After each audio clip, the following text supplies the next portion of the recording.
look at us cruising into Thursday. It means we got to talk some sports with our guy, Pep. Pep, what's going on? Hey, Patrick, we got a real curveball on Wednesday with the sale of the Lakers.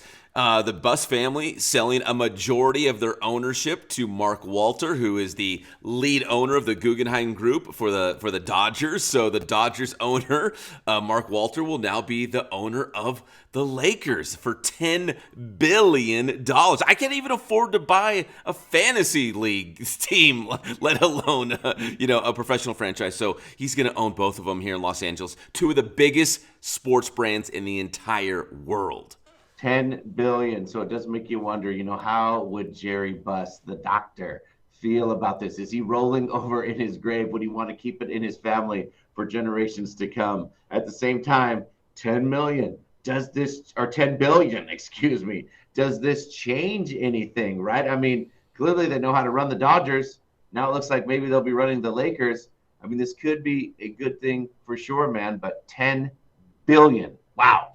Yeah, and to be honest, every sports franchise, when you talk about at least like the four majors, hockey, basketball, baseball, football, they'll all fetch at least a couple $1 billion if you're going to sell the team. But there's only a handful that would really run that price up to like 10 billion. The Lakers, probably, I hate to say it, the Dallas Cowboys would probably, be up there.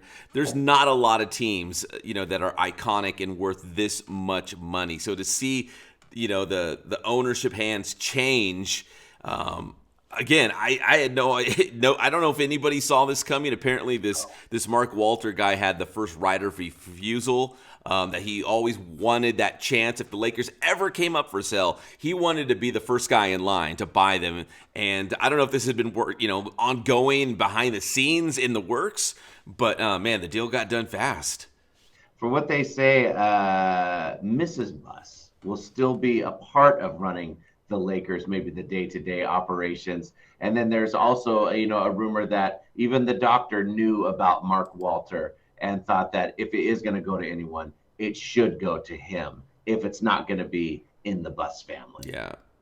Yeah, maybe that was some of his wishes before he passed. That if we do sell it, and how do you say no to $10 billion? If you do sell it, at least this guy will keep it running in a way that we would be agreeable with. Keep them winning, keep the brand up, keep competing for championships, all those sorts of things. So, anyways, I was shocked. I think a lot of people were that the Buss family would actually sell the majority ownership. So. 10 billion. I mean, remember when the Dodgers were at the bargain basement price of 4 billion? Yeah, right. So it's a lot of change right there. Yep. So.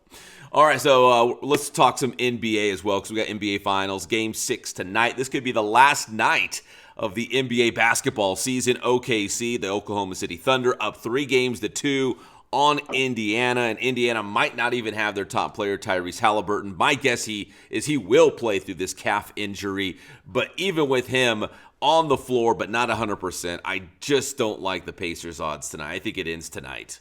Yeah, it could, man. We'll see. And I believe this is what you said from the beginning. I thought it was going Game 7 for sure.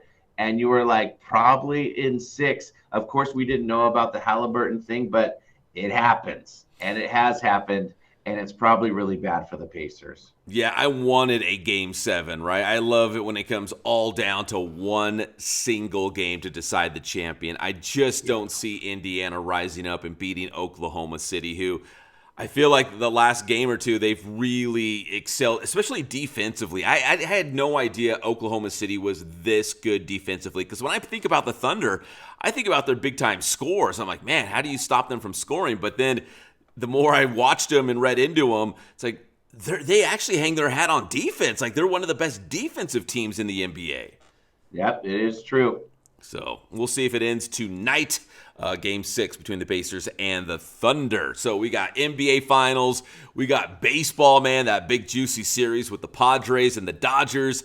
The Dodgers winning in a walk-off, man. Will Smith pinch hit, home run, bottom of the ninth to beat San Diego 4-3. So the Dodgers, they've won 5 in a row, and they're 5-1 overall against the Padres this season now. So they're dominating our neighbors to the south.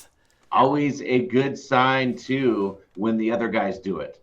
Paez and Will Smith coming through. That takes a lot of heat off of Ohtani. And talk about a beanball fest. I mean, it was getting chippy. That's the first time we've seen Ohtani get hit, and we see what happens. Dave Roberts came flying out of the dugout and got ejected immediately. So it's getting – you can see the collision course is set for these two teams. Yeah, I kind of thought Ohtani was untouchable. Like, if you were going to throw at a guy, it wouldn't be him, right? Like, not Ohtani. Come on. So they did. They said, you hit our star, Tatis, we're going to hit your star. Oh, man. Wow. Well, the Dodgers, they won not only the game, but, man, they're just dominating San Diego right now. So, yeah, that was a big win for them last night, the walk-off, as they dominate the Friars. Stanley Cup Final, it is over. We were talking about the NBA Finals. The Stanley Cup Final is over. The Florida Panthers have gone back-to-back. They beat the Oilers in 6 games, so that means the country of Canada has not won a Stanley Cup Final since 1993. The domination continues for the U.S.-based teams. Yes, it is Canada's sport, yet the United States have dominated. And then also, I mean, here comes the dynasty talk. This is the 3rd Stanley Cup Final in a row for Florida. They win 2 out of 3, so look out. Yeah, dynasty talk. I think we can officially bring that up now. Florida Panthers have been that good. So we'll see. They'll probably be back next year. So we'll see if the Panthers could get it done again. And hockey's tough. I mean, we know it is tough. How tough it is. So even to do what they're doing, I think it's pretty impressive. The physicality, and it's rough, dude. Yeah, and and teams have these little 2, 3, 4 year runs where I don't know, man. The New Jersey Devils were really good. The Red Wings had a run. Tampa Bay Lightning. I could go on and on like that. There's these little windows where this team gets really hot, and if you can do that consistently, they might be back several times to win another championship. So. Yeah. We shall see. And then I say U.S. versus Canada, but to be honest, I don't have a Panthers roster in front of me or an Oilers roster in front of me. But there's probably guys on the Panthers from Canada, from Sweden, from Russia, from all over the place, right? It's not like they're all just U.S. born, but it's kind of fun to point out the fact that Canada has still not won. A team from Canada has not won it since '93. So wow. All right, and finally, man, we love to talk NFL, right? It's football 24/7, and the Rams just held their mandatory Maui camp, as they call it. Instead of mini camp, they called it Maui camp. They were in Hawaii for 2 days. I'm sure they got some work done in Hawaii, but really it sounds like and looks like it was more of just a trip to be, good NFL ambassadors. They went to Hawaii. They held youth football clinics. They met with the fans. They signed tons of autographs. I think it was more just, hey, I think the Rams just want to be Hawaii's team. Hawaii obviously does not have an NFL team. The Rams want to be that team. I think it's kind of a smart move because it's got, as cheesy as it sounds, kumbaya, everybody. It sounds a little summer camp, but I think it can bring the team together and bring them a little bit closer. I think it's a wise move by McVay. He's thinking a little outside the box here. Mandatory, not mini camp, but Maui camp. Yeah, who's going to say no, right? These mandatory mini camps, I'm sure a lot of these veterans are like, oh, man, a mini camp in June? Like, I don't want to go to that. The season's like a month away. Like, dude, who wants to go do that? Oh, it's in Hawaii and I can bring my family? Oh, okay, yeah, we'll be there, man. What do you need? What do you need from me? I'll be there with a smile on my face. I have to admit, I just love the good vibes. Going on, sending out good vibes. I think it's smart.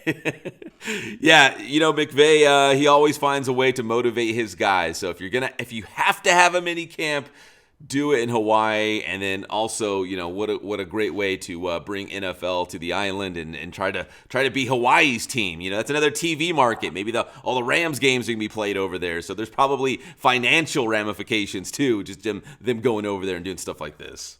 Good vibes, I tell you, just like the good vibes we get from our guy, Pep. Pep, how about to get your stuff? Hey, get my stuff. It's always good at Inland Sports on X, on Instagram, on Facebook. It's also good on YouTube. That's Inland Sports. Thanks, Pep.